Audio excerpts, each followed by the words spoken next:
Muito bem. Tem ainda um assunto correlato, tem a ver com essa insurreição generalizada nas universidades americanas. São dezenas agora de universidades, talvez centenas no país todo, que os estudantes estão protestando contra o genocídio em Gaza. E a gente está, o mundo está testemunhando que a Terra da Liberdade está promovendo uma repressão violenta contra essas manifestações, está proibindo essas manifestações, prendendo professores, agredindo professores, manifestações absolutamente pacíficas, mas estão crescendo. Nova York tem manifestações em quase todas as universidades, além disso, na rua, montaram grandes palcos com discursos. A Naomi Klein fez um discurso emocionante, vários lideranças intelectuais, né, nomes importantes da intelectualidade americana, fazendo um discurso muito emocionados contra o genocídio. Agora, eu queria apontar, queria um comentário seu, porque semanas atrás, os bolsonaristas trouxeram para uma audiência na Câmara dos Deputados dois jornalistas, né, que assinaram aquelas matérias Twitter Files, ou X-Files, que supostamente tinham escândalos que provavam a ditadura judicial brasileira. No final, o pessoal examinou aquilo, não tinha nada, eram ofícios do STF pedindo para o Twitter tirar uma coisa do ar que era criminosa, né, segundo a interpretação do juiz.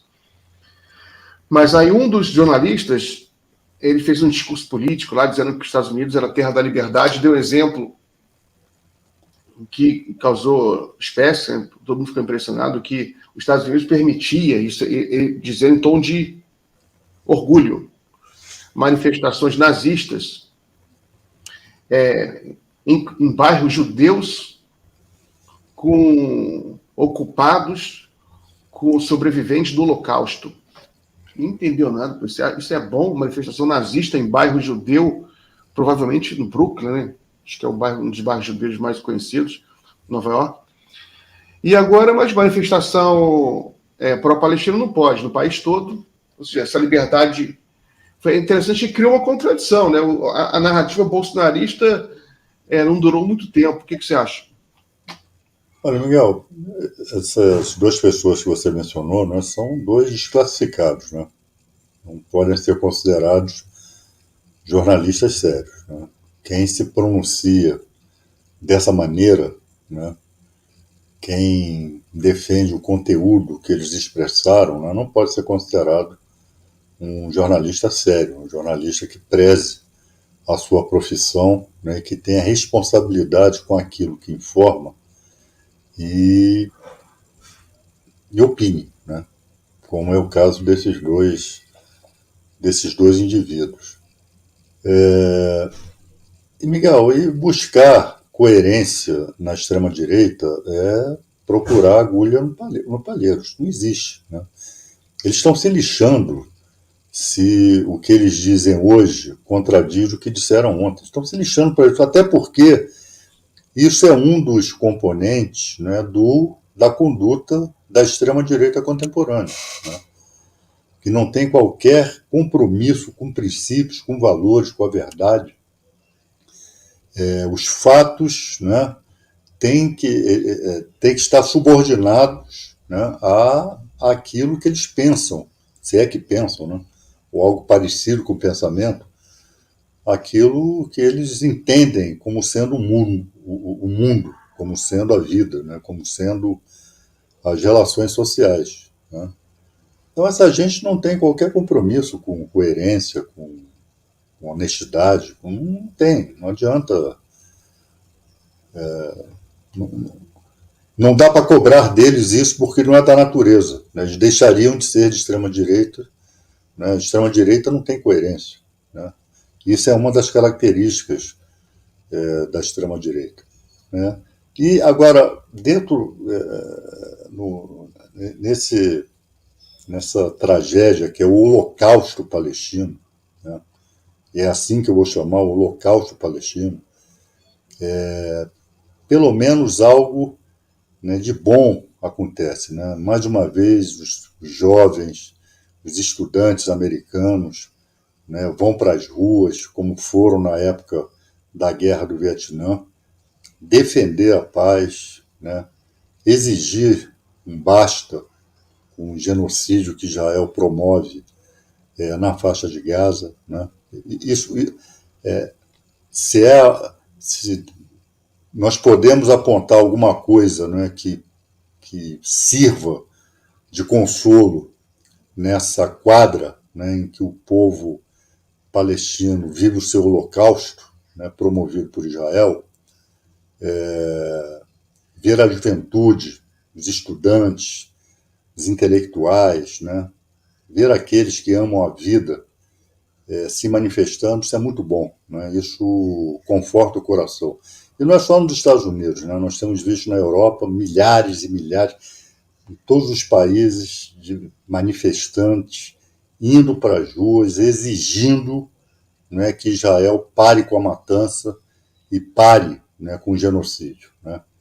E nós temos que chamar o que está acontecendo lá na faixa de Gaza pelo nome correto. Isso não é guerra de Israel versus Hamas. Isso uma declaração de guerra unilateral de Israel contra o povo palestino. É isso que está acontecendo lá.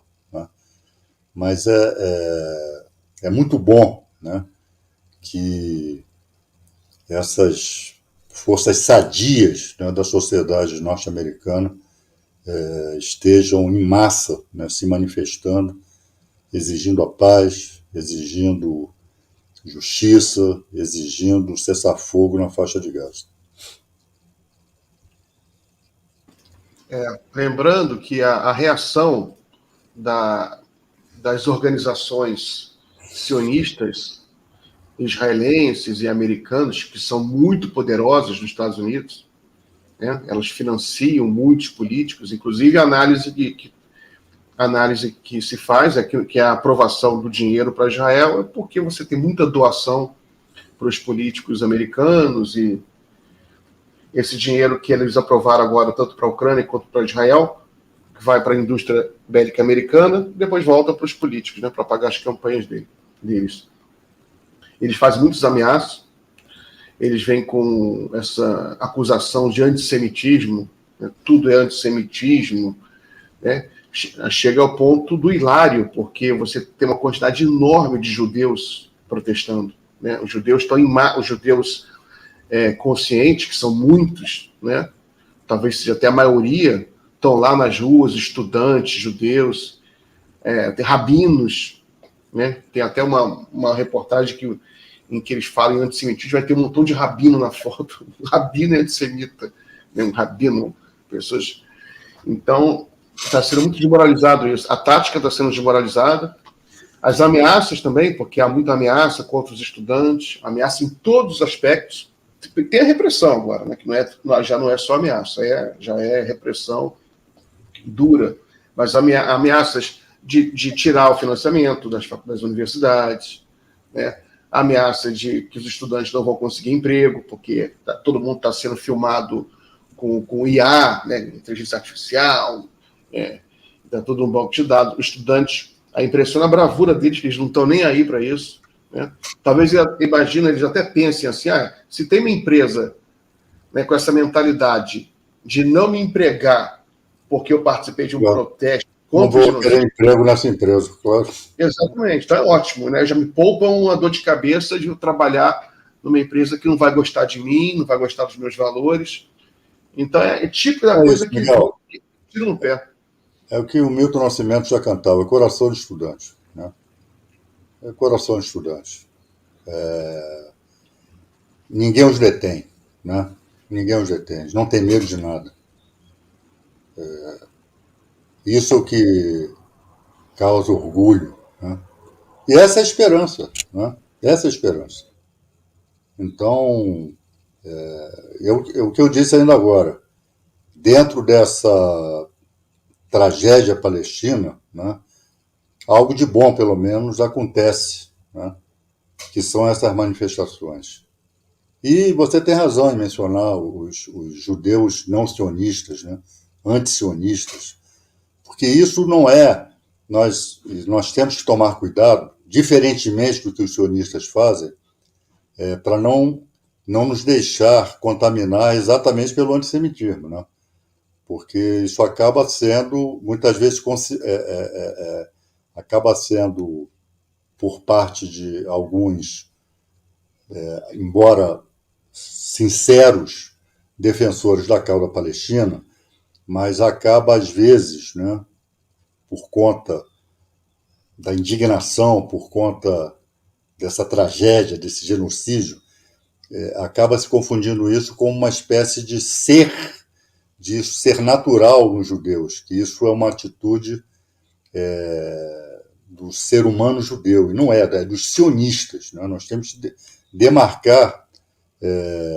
demarcar esse campo. Né? São os sionistas, né, que infelizmente se apoderaram, né, do Estado de Israel. Né? E por isso que também é tão importante essas manifestações massivas, né, de cidadãos e cidadãs judeus, né, antisionistas, rabinos, enfim, que não se deixam, como você disse, vão ser caracterizados como antissemitas. Né? Então, a única guerra que se pode travar com Israel é essa. Né? O povo palestino não tem armas, né, para combater. Então, é o apoio internacional, é o apoio dos outros povos que talvez venha a ter a força de um dia deter, né, essa matança, esse genocídio, esse assassinato coletivo que Israel promove na faixa de Gaza. Outra coincidência interessante, né, quase no mesmo dia, mesmo dia em que os Estados Unidos aprovou mais um pacote de ajuda a Israel,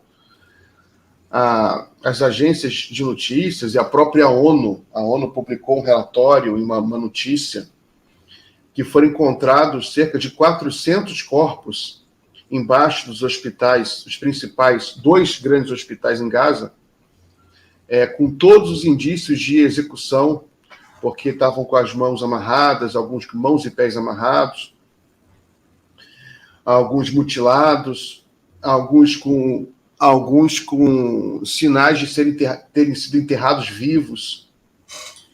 Então, muitas crianças, mulheres, né? Uma coisa assim que a gente só lembra disso na Segunda Guerra Mundial, né? Desse nível de barbárie. Então, isso aí insuflou mais ainda essas manifestações dos estudantes. Né? Quer dizer que a gente está dando dinheiro para isso? Né? Cadê a humanidade? Cadê a indignação? Né? Imagina se fosse encontrado na China ou na Venezuela. Encontrasse na Venezuela 400 corpos de pessoas mutiladas com as mãos amarradas atrás. A OTAN invadia a Venezuela no dia seguinte. Explodia Caracas, explodia o Palácio do Presidente, invadia. É impressionante o nível de cinismo que a gente está vivendo isso, que a gente está vivendo e testemunhando, né, Vadir? Miguel, isso não é uma característica dos tempos de agora, né? As relações internacionais sempre se caracterizaram por isso. Lei do mais forte, né? Apreciações seletivas. Né? Os Estados Unidos se acham, né, porque são uma potência nuclear, no direito de declarar às nações o eixo do mal. Né? Você deve lembrar, né? Bush, diversos presidentes americanos, né? Bloqueio a Cuba. Né? Essa é a simetria nas relações internacionais. Né? Manda quem pode, obedece quem tem juízo. Né? E quem pode é quem tem arma nuclear, quem pode é quem... Israel. Né? A comunidade internacional, tirando os Estados Unidos, né? E mesmo de vez em quando o Biden, né, é como se estivesse falando com um filho travesso. Meu filho, não faça isso, né? Meu filho, olha, papai vai ficar zangado com você, né? E ao mesmo tempo em que ele diz isso, a sua juventude está sendo massacrada pela polícia, né? Porque se manifesta contrariamente, né? À matança na faixa de Gaza. Então esse cinismo ele é próprio das relações internacionais, infelizmente. Nas relações internacionais, o direito internacional, entre aspas, só vale para alguns. Só vale para alguns. Só vale para Cuba, só vale para a Venezuela, só vale para a América Latina, né? Você deve lembrar que o Tribunal Penal Internacional condenou, né, então o presidente sérvio Milosevic, a OTAN foi lá e prendeu. E prendeu o Milosevic. Por que não acontece a mesma coisa com o Netanyahu, né? Então, nas relações internacionais, infelizmente, o que vale são dois pesos, duas medidas.